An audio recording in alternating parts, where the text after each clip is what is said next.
Hi, I'm Marlo from Wild Food UK, out foraging again, and yes, again I am in a graveyard. Like I keep saying, I don't hang out in graveyards all the time, but in this one we get so many lovely mushrooms, I do keep coming back here. Just before I get on to the focus of this actual video, we'll have a little pan around. First of all, over there we've got some old wax caps. Those are probably older versions of these, the crimson wax cap, Hygrocybe punicea, I think. What's that, Attila? Look at those It's little... one of the clavoroids, one of the clubs. You need microscopy for them. Yeah. Here we've got our very common weeping widows, an aptly named mushroom for a graveyard, but not poisonous, just horrible tasting. And there's just stuff everywhere. It's covered in bluets. Look, here's another beautiful crimson. If you come round, and what we're going to focus on are two very basic mushrooms for beginner foragers. And I haven't done a video on them before. I've no idea why. So here it is. Down here, we've got two, or probably the two most common types of puffball. There you see the Stump Puffball, Lycoperdon pyriforme, and here I picked just over the other side of the graveyard. There we have our Common Puffball, Lycoperdon perlatum.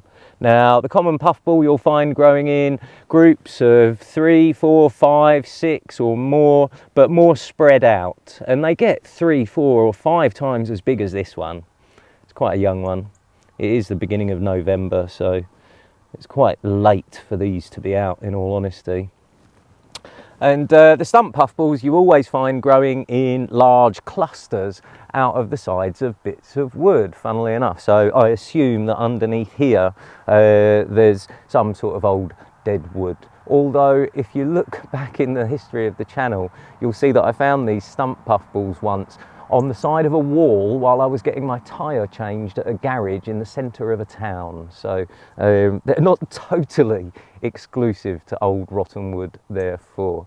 Now, the thing with puffballs from a forager's point of view is that all of the lightish coloured ones in the UK are edible. All you've got to do with a puffball is rule out the potential puffball lookalikes, and those range from amanita eggs, which are potentially deadly poisonous, that's the deathcap family, to stinkhorn eggs, which are edible and eaten on the continent and in Britain, but they're not really one of my favourites. You've got other mushrooms that grow from eggs, like young volvariellas, and then you've got all of the earth balls, which are dark in colour on the inside most of the time and much firmer.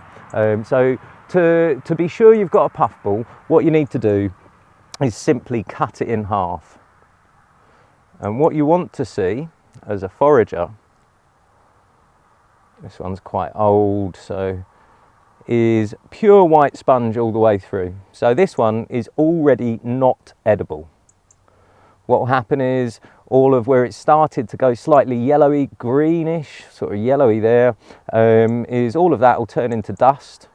A little hole will form in the top of the puffball there, and all of the spores kind of blow out of that little hole as it gets hit by raindrops and disturbed. So I'll drop in a little video of me doing that right now. That is a puffball being given a helping hand.